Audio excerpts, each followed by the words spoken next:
নবীজির জেলখানা আরো ভয়ঙ্কর ছিল। আমরা জেল খেটেছি, সেখানে খাবার ছিল, সেখানে লাইট ছিল, সেখানে নামাজের ব্যবস্থাও ছিল, সেখানে ছাদ ছিল। কিন্তু আমার নবীজির এমন একটা জেল ছিল, কোনো ছাদ নাই। আমার নবীজির জেলখানা তো ভয়ঙ্কর ছিল, কোনো খাবার নাই। খোলা আকাশের নিচে বয়কট করে রেখেছে।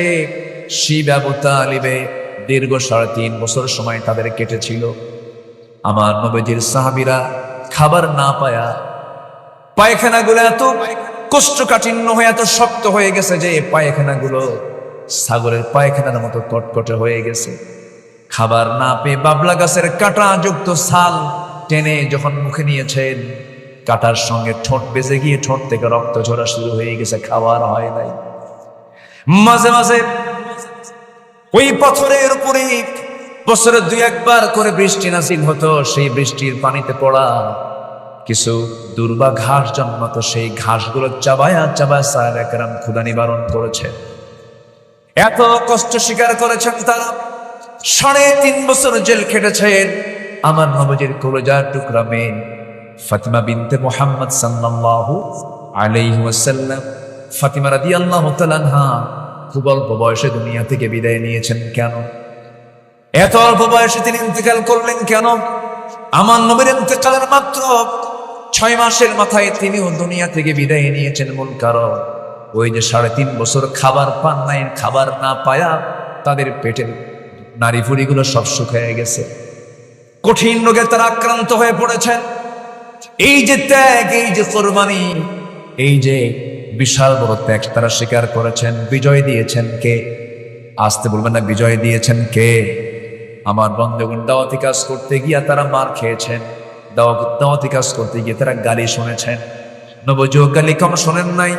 রাসূলকে পাগল বলেছে, রাসূলকে উম্মাদ বলেছে, রাসূলকে জাদুকর বলেছে, রাসূলকে এমন শব্দ এমন উক্তি প্রয়োগ করেছে, রাসূল যা তার মধ্যে চুল পরিমাণ উপস্থিত ছিল না। রাসূলকে পাগল বলা মানে, পাগল কাকে বলে? যার মাথার চুলগুলো উস্কো খুস্কো হবে, কথা এলোমেলো হবে। কিন্তু আমার নবী যেমন ব্যক্তিত্ব সম্পন্ন মানুষ ছিলেন, তার চুলগুলো কখনো এলোমেলো কখনো ছিল না। আম্মা জান আয়েশা বলেন, আমি নিজের চোখে লক্ষ্য করে দেখেছি নবীজির লম্বা লম্বা চুল ছিল, কিন্তু নবীজির চুল ছিল মাঝখান সিটি। তিনি 2 দিকে চুলগুলো ছেড়ে দিতেন। চুল পরিমাণ আমরা তার চুলকেও এলোমেলো পাই নাই। যেরকম সুবহানাল্লাহ। আমার নবী যত পরিমাণ আতর লাগাতেন, আতর হাতের তালুতে নিতেন, প্রচুর পরিমাণ তিনি আতর লাগাতেন। 2টা জিনিস হাদিয়া নিয়ে যখন নবীজির কাছে আসতো, রাসূল মানা করতেন না। আতর দিলে আতর নিয়ে নিতেন, বালিশ দিলে বালিশটা নিয়ে নিতেন। এটার ক্ষেত্রে তার কোনো না ছিল না। আমার নবীজি যে রাস্তা দিয়ে যেতেন, সে রাস্তা গোটাটাই সুগন্ধে ভরপুর হয়ে যেত। নবীজি মাথায় এত পরিমাণ তেল দিতেন, তেলগুলো চিপ দিয়ে চুইয়ে চুইয়ে পড়তো। এমন ব্যক্তিত্ব সম্পন্ন মানুষকে তারা বলল পাগল। ইন্নাকা লামাজনুন। রাসূলকে পাগল বলা হলো একমাত্র কারণ তিনি দাওয়াত দিয়েছেন কার পথে? আসতে বলবেন না, কার পথে? দাওয়াত দিতে গেলে কি গালি শুনতে হয় বলে? পাগল। বিগত 16 বছর আমাদেরকে বলেছে জঙ্গি, আমাদেরকে বলেছে সন্ত্রাসী, নাশকতা সৃষ্টিকারী। এরকম করে বহু তোকমা আমাদের বিরুদ্ধে লাগানোর চেষ্টা করেছে। জনগণটা গিলে না। যে রাজাকার শব্দটা তারা ব্যান করেছিল, সে রাজাকার শব্দটা ব্র্যান্ড করে দিয়েছেন কে? আসতে বলবেন না, তিনি কে? আল্লাহ। দাওয়াতি কাজ করতে গেলে ভয় নিয়ে করব না, সাহস নিয়ে করব। নাম্বার 2 হলো সাহসিকতা ছিল আমার নবীজির চরম একটা গুণ। তিনি কখনো ভয় পান না, ইসবাত কঠিন সিদ্ধান্ত নিয়ে সামনে এগোতেন। আল্লাহ রাব্বুল আলামিন রাসূলকে অর্ডার করছেন, ফাসদা' বিমা তু'মার ওয়া আ'রিদ আনিল মুশরিকিন। সূরা হিজর 94 94 নম্বর আয়াত। হে রাসূল, আপনি প্রকাশ্যে শোনায়া দেন, কাউকে পরোয়া করবেন না। আল্লাহু আকবার বলেন। কাউকে পরোয়া করবেন না এবং দোয়া করেন। যারা পারেন সঙ্গে আমার সঙ্গে ঠোঁট মিলিয়ে বলুন, রব্বানা আফরিগ আলাইনা সাবরা ওয়া সাব্বিত আকদামানা ফানসুরনা আলাল কওমিল কাফিরিন। জোরে বলুন আল্লাহু আকবার। নাম্বার 3 হলো ধৈর্য ধারণ করা। ধৈর্যের পিরামিড ছিলেন তিনি। কি পরিমাণ ধৈর্য তার মধ্যে ছিল! আমার নবীজি সারাটা জীবন মক্কায় থাকলেন, নবুয়তের 13 বছর পার হলো, নবীর বিরুদ্ধে ফরমান জারি হলো, যেখানে পাও হত্যা করে ফেলো। আমার নবীজি একটু হতাশ হলেন না, একটু নিরাশ হলেন না। যখন আল্লাহর পক্ষ থেকে যখন চূড়ান্ত অর্ডার হয়ে গেল, ঘর থেকে বের হচ্ছেন, সম্পূর্ণ একাকী ঘর থেকে বের হচ্ছেন, সাইয়্যিদিনা আলীকে ডাক দিয়ে বলছেন, আলী রে, আমার ঘরে থাকো, আমার বিছানায় থাকো, কাগজ কলম হাতে না। সকাল হওয়ার সঙ্গে সঙ্গে যখন আমার কাছে জমা করে থাকা কিছু সম্পদ যারা রেখে গেছে, এই সম্পদগুলো তাদের হাতে আমার পক্ষ থেকে সব দিয়ে দিবা। আমার নবীজি সাইয়্যিদিনা আলীকে রেখে রাতের আধারে, কি পরিমাণ ধৈর্য আল্লাহ পাক তাকে দান করেছেন, রাতের আধারে নিজের ঘর থেকে তিনি বের হয়ে যাচ্ছেন, আর কাবার দিকে বারবার ফিরে ফিরে তাকান, মিসফালা দিয়ে যান, আর বারবার তাকায় তাকায় চোখের পানি ফেলে ফেলে কেঁদে বলছেন, কাবারে, জীবনের 53টা বসন্ত তোর সঙ্গে কাটায় দিলাম, কিন্তু তোর প্রতিবেশী আবু জাহেল অথবা শাইবা মুগীরা তারা আমাকে থাকতে দিল না, চলে যাচ্ছে, আল্লাহর নির্দেশ হয়েছে। মক্কা ছাড়লেন, হিজরত করে চললেন কোথায়? আসতে বলবেন না কোথায়, আরো জোরে বলেন কোথায়? মদিনায় চলে গেলেন। আমার নবীজি আল্লাহ রাব্বুল আলামিন তাকে বলেছেন, ফাসবির কামা সাবারা উলুল আজমি মিনার রাসূল ওয়ালা তাস্তাজিল লাহুম। আপনি তাড়াহুড়ো করার দরকার নাই, আপনি সবর ধরুন, ধৈর্য ধরুন, বিজয়টা আমি আল্লাহ আপনাকে দিয়ে দেব। আমার শুধু রাসূলকে লক্ষ্য করে বলা হচ্ছে, রাসূল আপনি দাওয়াত দিন, প্রজ্ঞার সাথে, প্রজ্ঞা নিয়ে আপনি দাওয়াত দিন, মানুষকে উত্তম নসিহত করুন। এটা আমাদের 1 নম্বর কাজ হবে, রাসূলের 1 নম্বর কাজ এটাই ছিল। আমরা এই কাজটা করবো, জোরে বলি ইনশাআল্লাহ, আরো জোরে বলি ইনশাআল্লাহ।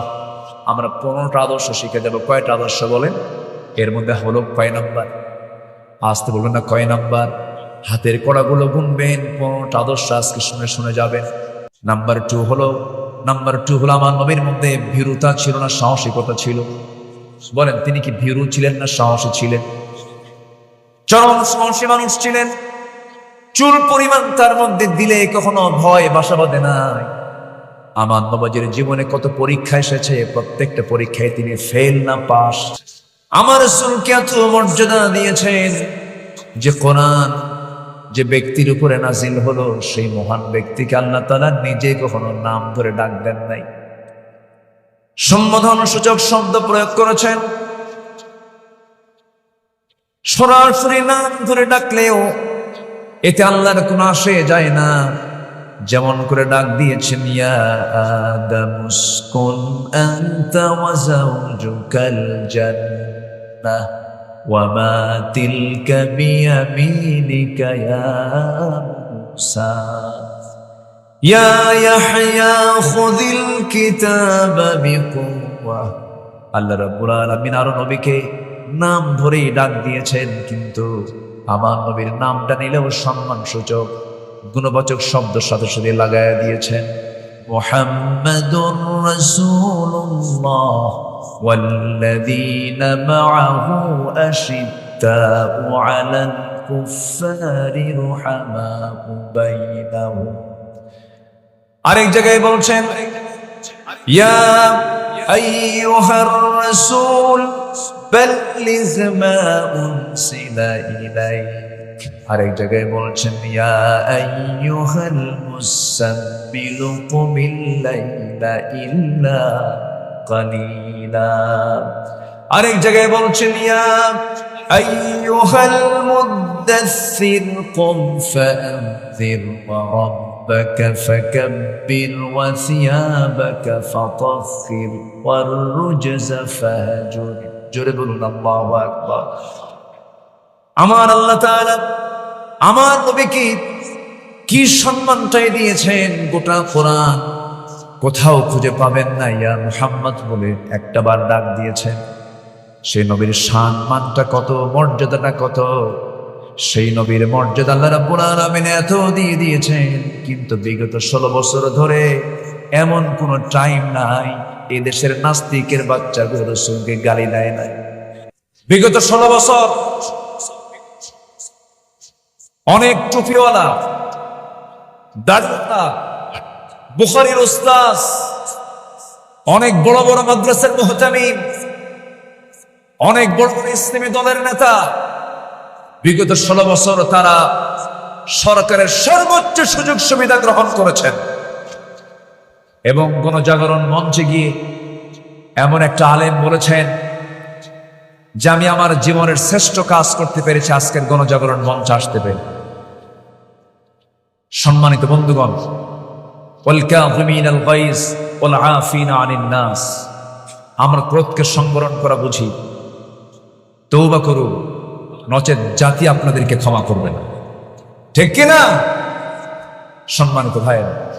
তাহলে আমরা আল্লাহর যদি গোলাম হতে চাই, আমরা যদি রাসূলুল্লাহর যদি প্রকৃত উম্মত হতে চাই, তাহলে এই জমিনে আমরা আইন মেনে চলবো কার? আসতে বলবেন, আইন মেনে চলবো কার? এই জমিনে শাসন দরকার কার?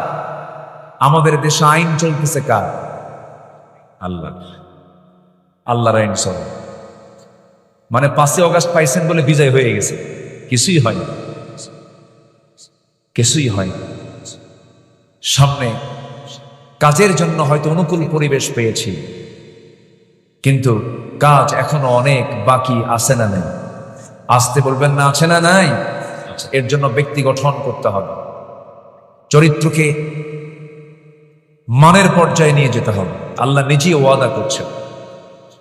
একটু কান লাগিয়ে শুনুন, মহান রব্বুল আলামিন বলেন, وعد الله الذين آمنوا منكم وعملوا الصالحات ليستخلفنهم في الأرض। আল্লাহ ওয়াদা করছেন, তোমরা যদি ঈমান ভালো করে আনতে পারো, আমলে সালেহ যদি করতে পারো, লায়াস্তাখলিফান্নাহুম ফিল আরদ। লামে তাকিদ, নুনে তাকিদ প্রয়োগ করে বলা হলো, অবশ্য আমি তার হাতে খেলাফতি আমি আল্লাহ নিজে দিয়ে দেব।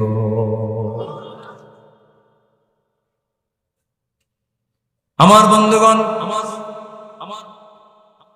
ওই বিষয়টা যখন আমার মাথায় আসে, দুঃখে বুকটা ফেটে যায়। 18 কোটি মানুষ আমার দেশে, একটা প্রশ্ন করব, আমার দেশে নামাজি বেশি না মুসলমান বেশি? প্রশ্ন কিন্তু খুব ক্রিটিক্যাল। এই যে আঙ্কেল মুরব্বী বললে তো বিপদ, এখন তো যে কোনো কথা এবার ভাইরাল হয়ে যায়। জি, একটু বসেন, একটু বসুন। আমার দেশে নামাজি বেশি না মুসলমান বেশি?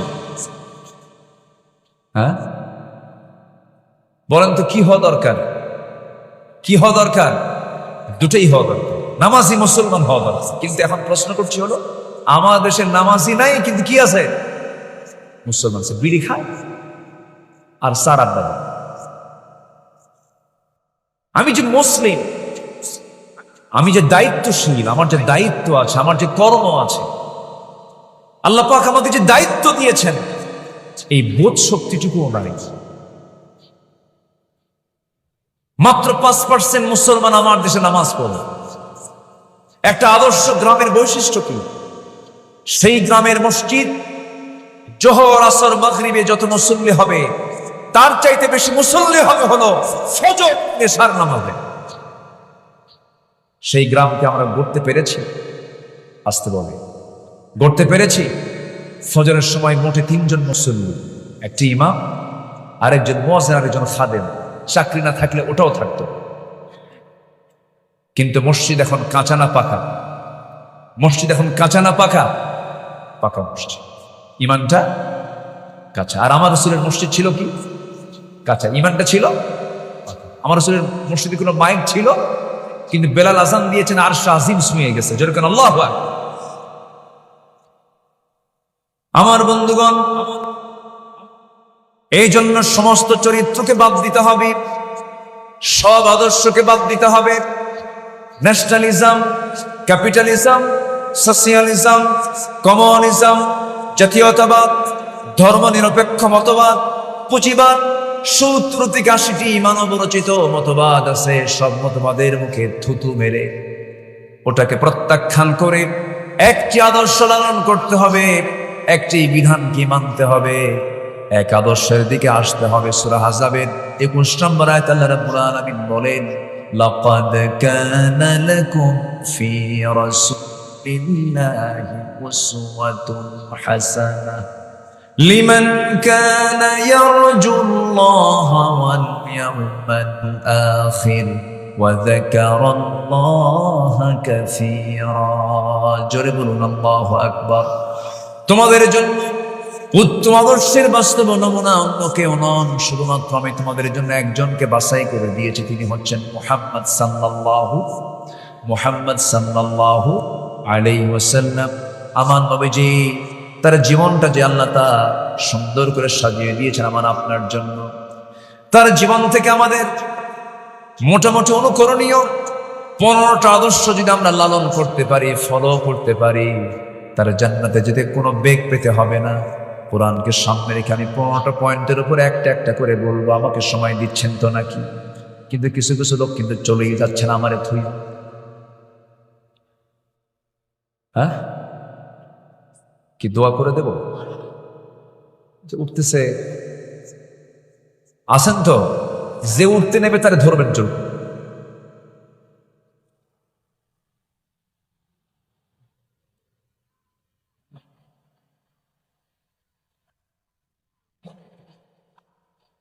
আল্লাহ কবুল করুন, আরো জোরে আমিন।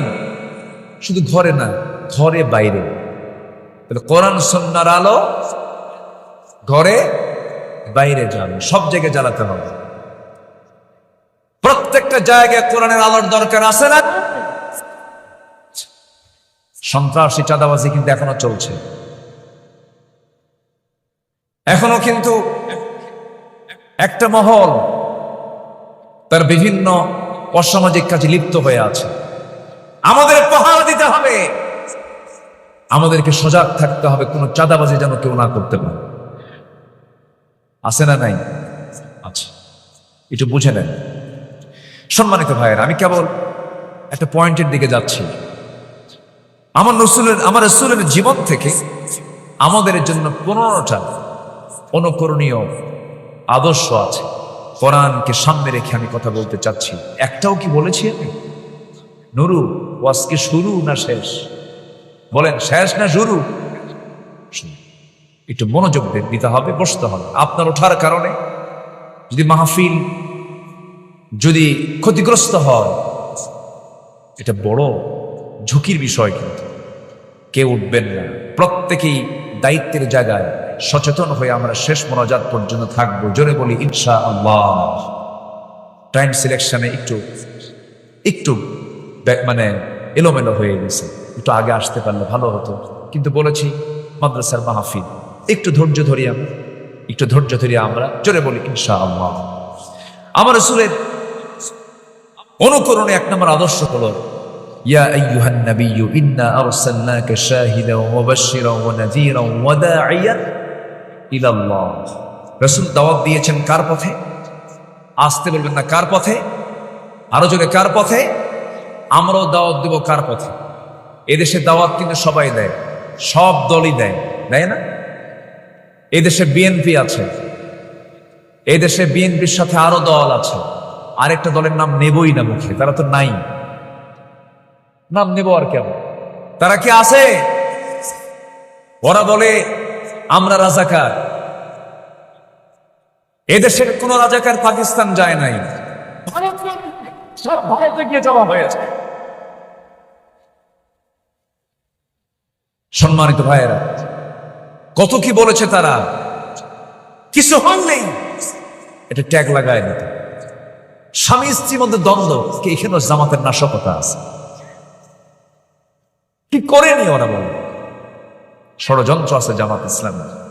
প্রত্যেকটা জায়গায় শুধু জামাত শিবির, জামাত শিবির, জামাত শিবির। বাস নাম নিতে নিতে আল্লাহ তাআলা এমন একটা পর্যায়ে, এমন একটি দলকে নিয়ে এসেছে, এদেশের মানুষ এখন সত্যকে বোঝা শুরু করেছে। ঠিক কিনা বলেন? সম্মানিত ভাইয়েরা, সম্মানিত বন্ধুগণ, আলেমরা নাকি পালায়। কোথায়? আলেমরা তো পালায় নাই। আলেমরা ছিল, আছে, থাকবে তারা যদি কোরআনের আদর্শ নিয়ে তারা যদি চলে। ঠিক কিনা বলেন? আলেমরা পালায়, আস্তে আলেমরা পালায়। 2009 সাল আমার জীবনের প্রথম হজের সফর। সেই বছরে আল্লামা সাইদ রাহিমাহুল্লাহর জীবনের শেষ হজের সফর। উনি রয়্যাল গেস্ট হয়ে হজে গেলেন। ওনার বড় ছেলে, মেজর ছেলে শামীম বিন সাইদি হাফিজাহুল্লাহ, একসঙ্গে আমরা মিনায় ছিলাম। তো সেই সময় আল্লামা সাইদিকে বলা হলো, মুহতারাম, দেশে ট্রাইব্যুনাল গঠন হচ্ছে, মামলা প্রস্তুত হচ্ছে, মনে হয় আপনার এই দেশে থেকে যাওয়াই ভালো হবে, আপনার না যাওয়াটাই মনে হয় উত্তম মনে হচ্ছে।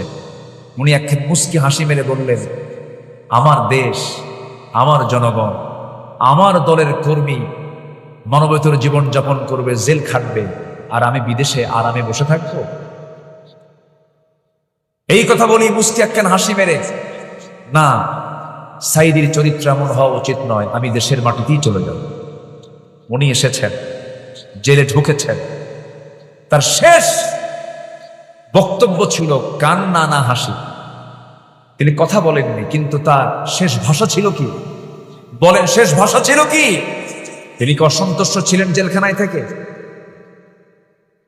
চোর অসন্তুষ্ট হয়, ডাকাত অসন্তুষ্ট হয়, সন্ত্রাসী অসন্তুষ্ট হয়, আল্লাহর যারা পছন্দ করে জেলখানা তাদের প্রিয় জায়গা। আল্লাহু আকবার বলেন।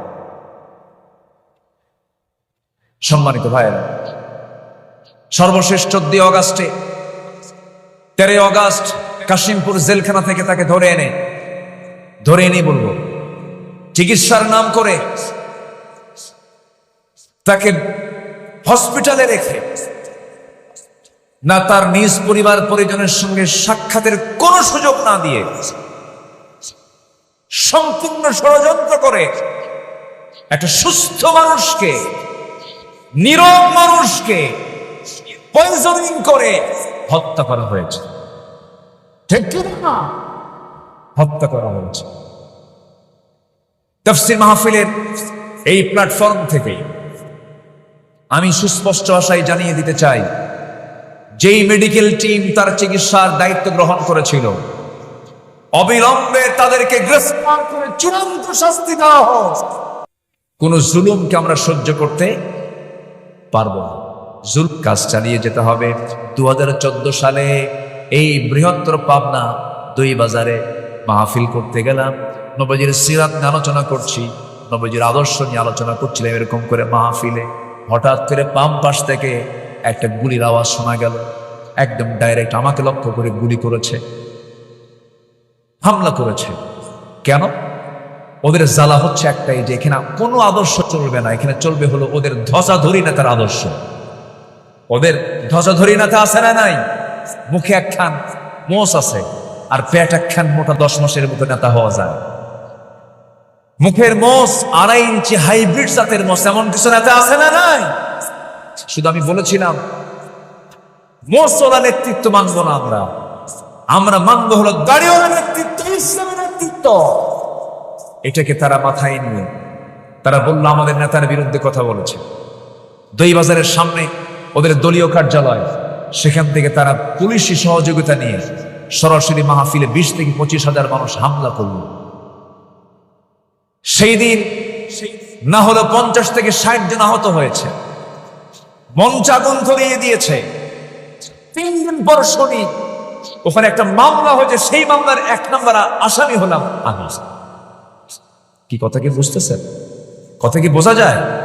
সম্মানিত ভাইয়েরা, সম্মানিত বন্ধুগণ, হকের দাওয়াত দিতে গেলে এমন পরিস্থিতি মোকাবেলা করতে হবে, এটাও শিখিয়ে দিয়েছেন মুহাম্মদ সাল্লাল্লাহু। তাহলে সাহসিকতা, ধৈর্য, এই দুটোরই প্রয়োজন আছে আমি যখন দাওয়াতি কাজ করতে যাব। নাম্বার 4, এই পৃথিবীতে চরিত্র আদর্শ মানতে গেলে একজন কি মানতে হবে, তিনি হচ্ছেন মুহাম্মদুর রাসূলুল্লাহ। মুহাম্মদুর রাসূলুল্লাহ রসুলকে মানতে হবে, কারণ তার চারিত্রিক সনদ কে দিয়েছেন? আসতে বলবেন না, কে দিয়েছেন? আল্লাহ দিয়েছেন। তার চারিত্রিক সনদ পৃথিবীর কোনো একাডেমি দেয়নি, সুইডিশ একাডেমি নোবেল দেয়, এরকম করে কোনো একাডেমি, কোনো ইনস্টিটিউট দেয়নি। আমার আল্লাহ তাআলা নিজে আমার নবীর চারিত্রিক সনদ নিজে দিয়েছেন। জোরে বলি আল্লাহ। আল্লাহ রাব্বুল আলামিন বলেন, নুন ওয়াল কলামি ওয়া মা ইয়াসতুরুনা মা আনতা বিনি'মাতি রাব্বিকা বিমাজনুন ওয়া ইন্না লাকা লাআজরান গায়রা মামনুন ওয়া ইন্নাকা লাআলা খুলুকিন আযীম। জোরে বলুন আল্লাহু আকবার। হে নবী, আপনি হলেন সুমহান চরিত্র অধিকারী। সেই চরিত্রকে, সে আদর্শকে আমরা লালন করব। নাম্বার 5 হলো, আমার রাসূল ছিলেন পরিবারের প্রতি দায়িত্বশীল, পরিবারের খুব তিনি যত্নবান ছিলেন। আমার বন্ধুগণ, পরিবারকে সময় দেওয়ার দরকার আছে না নাই বলেন? আছে। নিজে নামাজ পড়লাম, পরিবারকে নামাজের ব্যাপারে খেয়াল রাখলাম না, সন্তানদের নামাজের ব্যাপারে তাকিদ করলাম না, তা হবে না। বরং এমন কিছু স্বামী আছে, নিজে নামাজ পড়ে বউটাকে বেপরদায় রাখে, এমন স্বামী তো বেলকুচিতে মনে হয় নাই। আসতে বলবেন না, আছে না নাই? বউকে নিয়ে ঘুরে ফেরে হুন্ডাই তুলে বেপরদার পরিবেশ করে গোটা বেলকুচি ঘুরে, এমন স্বামী আছে না নাই? নিজের সুন্দরী বউকে মানুষকে দেখায়, এতে সে খুব তৃপ্তি পায়। আছে কিনা বলেন? এটা কি যত্ন না অযত্ন? যত্ন না অবহেলা? অবহেলা। নিজের বউ নিজের সম্পদ, বউ কখনো অন্যের সম্পদ হতে পারে না। দেখবেন কিছু কিছু পুরুষ আছে, বউকে দেখা হুন্ডাই তুলে, কোন হুন্ডা? তাও নর্মাল কোন হুন্ডা না, কি কি R15 update version. Passenger seat হলো দোতলা, আর ড্রাইভিং সিট হলো নিচতলা। নিচতলায় ড্রাইভার বসে, দোতলায় বউটাকে বসায়া রাখে, যেন জাতির দেখতে যেন অসুবিধা না হয়। দোতলা তো সবাই না, গোটা বিলকুচি দেখায়া। বিকেলবেলা নদীর পাড়ে গিয়ে লাল শাড়ি পরায়া, ঠোঁটটাকে লাল বানায় আঁকায়া, কপালে একখান টিপ বসায়া, চুলটা ছেড়ে দিয়ে অর্ধলগ্ন অবস্থায় তার ছবি তুলে 16 Pro Max আইফোন দিয়ে, যেন ছবি ওর মধ্যেও যেন জীবন্ত জীবন্ত ভাব আসে। অস্পষ্ট কোনো ছবি আপলোড দেওয়া যাবে না। দিল ফেসবুকে আপলোড করে, লিখলো সেখানে আর্টিকেল লিখতেছে, প্রিয় ভাইয়ের আসো সবাই মিলে আমার বউটাকে জামাতের সাথে দিয়েছে। যেরকম নাউজুবিল্লাহ। বউ কি জাতীয় সম্পদ? বউ কি পাবলিক না পার্সোনাল? আচ্ছা, বউ কি পাবলিক না প্রাইভেট? দেখেন ফেসবুকের ভাষায় কথা বলে। সম্মানিত ভাইয়েরা, তাহলে এই যে পরিবারের প্রতি অযত্ন, এটিকে থাকা যাবে?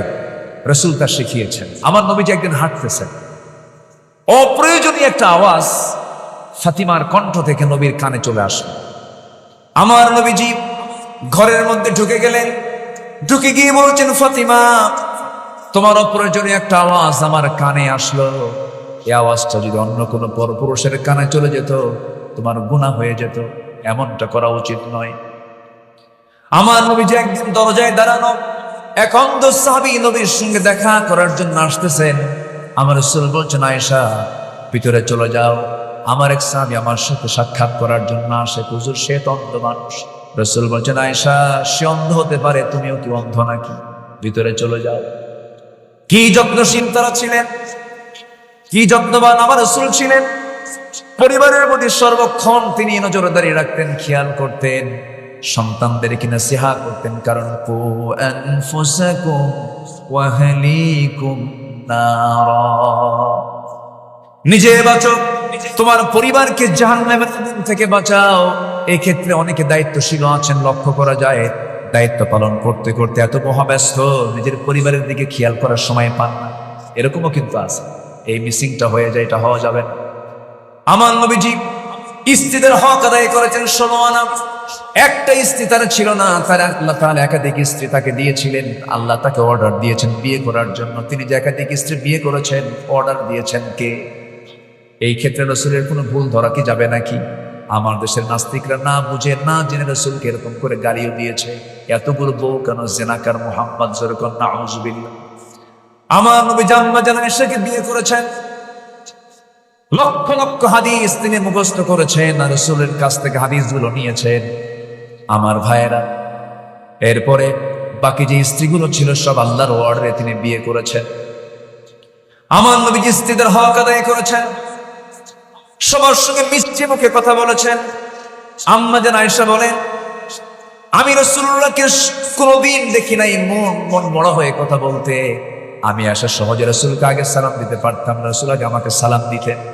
ঘরের মধ্যে ঢুকতেন, আমাকে কোনো কাজের অর্ডার দিতেন না। আমার নবীজি নিজের জুতা নিজে হাতে নিতেন, নিজের কাপড় নিজে ধুয়ে দিতেন, নিজের সেলাই নিজে করতেন, নিজের ঘর নিজে ঝাড়ু দিতেন। আমার রাসূল কোনো কারো খেদমতকে তিনি পছন্দ করতেন না, নিজের কাজ নিজেই সম্পূর্ণ করতেন। আমার বন্ধুগণ, আম্মা জান আয়েশা এমনকি বলেছেন, আমার যখন শরীরটা খারাপ লাগতো আমার হাত পা পর্যন্ত টিপে দিয়েছেন মুহাম্মদ সাল্লাল্লাহু আলাইহি ওয়াসাল্লাম। আমি গ্লাস ভরে আমার নবীর সামনে দুধ ভর্তি গ্লাস নিয়ে চলে যেতাম, হুজুর আপনি দুধটা পান করুন। রাসূল মুস্কি হাসি মেরে বলতেন, আয়েশা তুমি আগে পান করো, তুমি আগে খাও। আমি সারা জীবন চেষ্টা করেছি রাসূলকে কখনো আগে খাওয়াতে পারি নাই।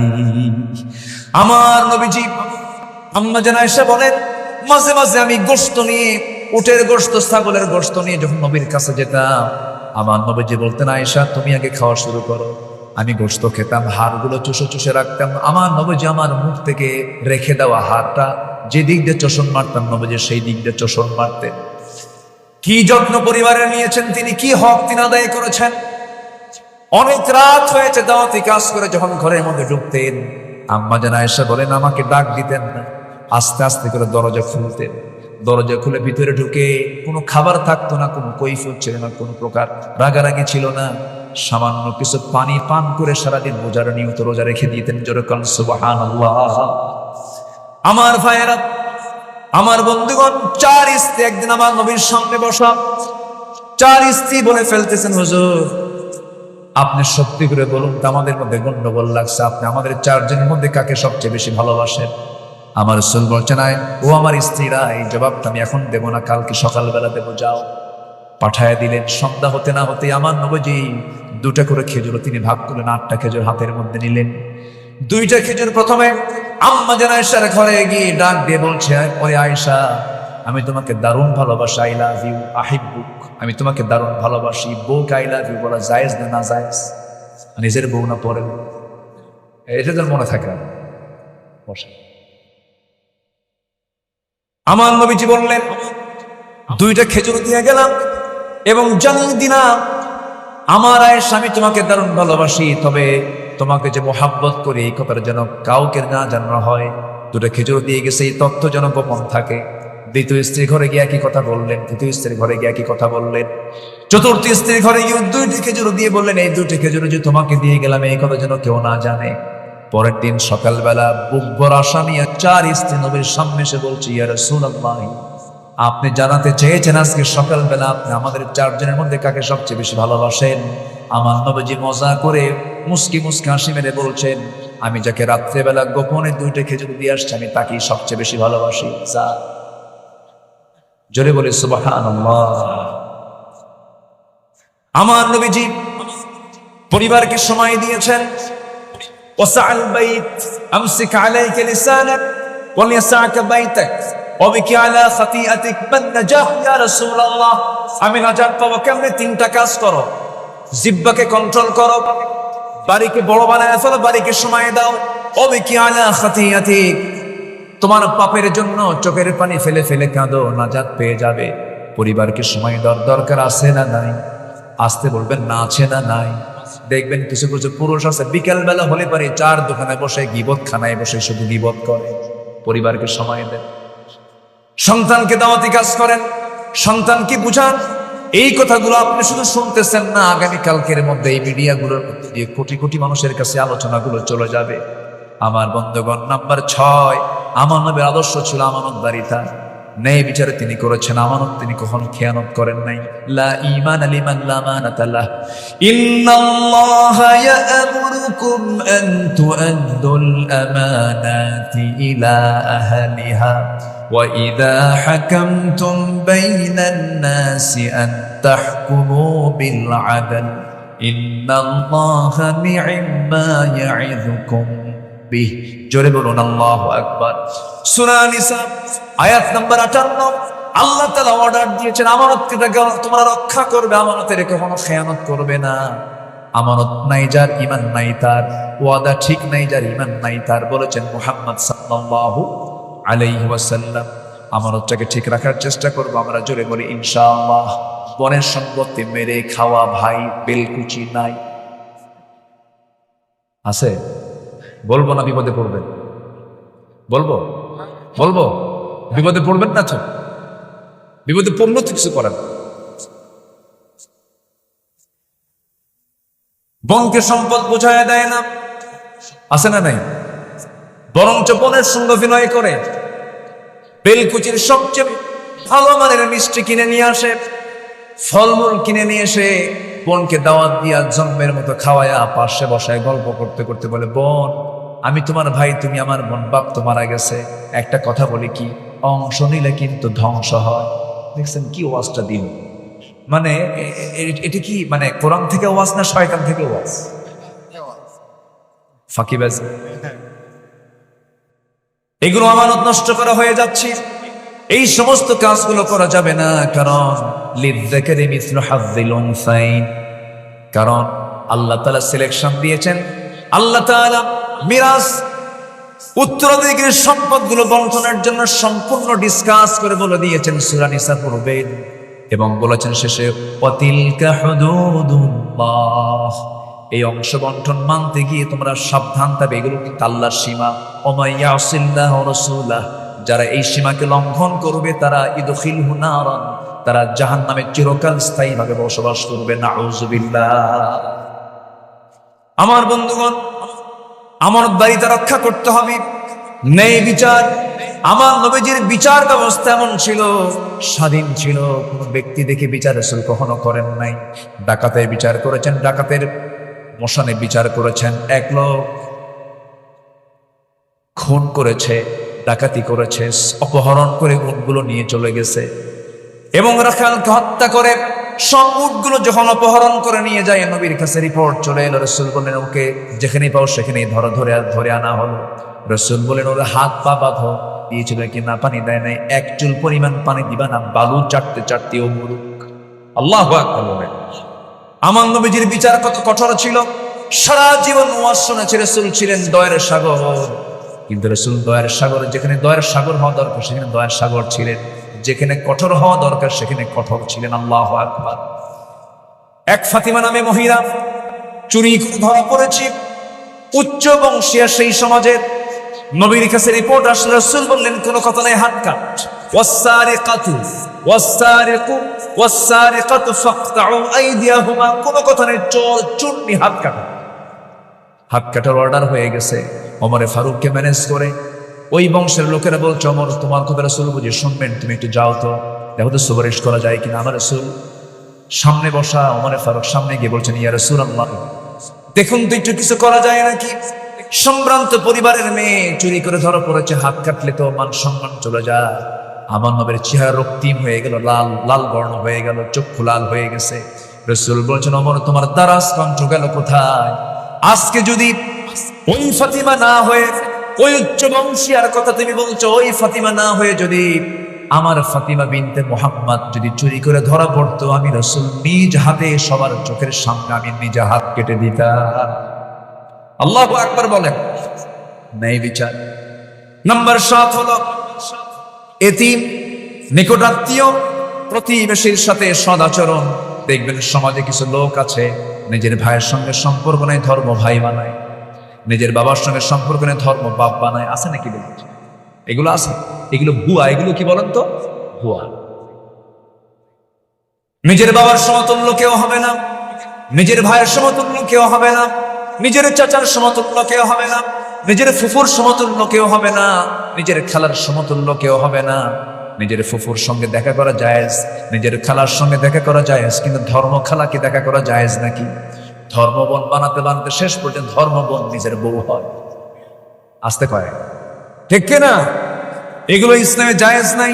বরঞ্চ আল্লাহ বলছেন ওয়া'বুদুল্লাহা ওয়া লা তুশরিকু বিহি শাইআন ওয়া বিল ওয়ালিদাইনি ইহসানান ওয়া বিযিল কুরবা ওয়াল ইয়াতামা ওয়াল মাসাকিনি ওয়াল জারি যিল কুরবা। জোরে বলুন আল্লাহু আকবার। সূরাতুন নিসা আয়াত নম্বর 36 আল্লাহ রাব্বুল আলামিন সমস্ত হক নিয়ে আল্লাহ তাআলা এই আয়াতের মধ্যে কথা বলেছেন। পিতার হক, মায়ের হক, ভাইয়ের হক, প্রতিবেশীর হক, মিসকিনদের হক, সব হক এই আয়াতে আছে না নাই বলেন? আছে। নাম্বার 8 হলো আল্লাহর বিধানের প্রতি শর্তহীন আনুগত্য করতে হবে। এটা আমার নবীর একটা গুরুত্বপূর্ণ চরিত্র ছিল, আদর্শ ছিল। ওয়ামা কানা লিমুমিনিন ولا مؤمنة إذا قضى الله ورسوله أمرا أن يكون لهم الخيرة من أمرهم ومن يعص الله ورسوله فقد ضل ضلالا بعيدا ضلالا مبينا। জোরে বলুন আল্লাহু আকবার। সূরা আহজাব 36 নম্বর আয়াত আল্লাহ রাব্বুল আলামিন বিধান মানার ক্ষেত্রে কোনো শর্ত আরোপ করা যাবে না। বিধান মানতে হবে একমাত্র কার? আসতে বলবেন না কার? আরো জোরে বলেন কার? নামাজের মধ্যে ইমাম যদি সূরা ফাতিহা না দিয়ে যদি কুলহু দিয়ে শুরু করে নামাজ পড়বেন নাকি? নামাজ পড়বেন নাকি? কি দিবেন? পিছন থেকে কি দিবেন? লোকমা দিয়ে বলবেন হুজুর সোজা হও, আইন লঙ্ঘন করো কেন? শুধু একটা আয়াতের হেরফের করার কারণে যদি আপনি লোকমা দিয়ে ফেলেন, সেই লোকমা যদি ইমাম না মানে আপনি শেষে কি করবেন? ইবনে হাজার আসকালানী বলেছেন ওই ইমামের পিছনে, ওই স্বৈরাচারের পিছনে যে মুসল্লি থাকবে তার দায়িত্ব হলো ঘাটটা ধরে ওই মটকা দিয়ে ইমামকে মসজিদ থেকে ঘাট ধাক্কা দিয়ে বের করে দেওয়া। ঠিক সমাজের যারা নেতাগুলো, যে নেতাগুলো আল্লাহর আইন ছেড়ে অন্য কোন আইন দিয়ে সমাজ চালাতে চায়,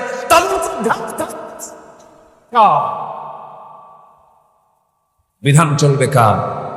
বিধান চলবে কার? নাম্বার 9, আল্লাহর জন্য দ্বীনের কাজে কঠিন পরিস্থিতি সবর ধরতে হবে।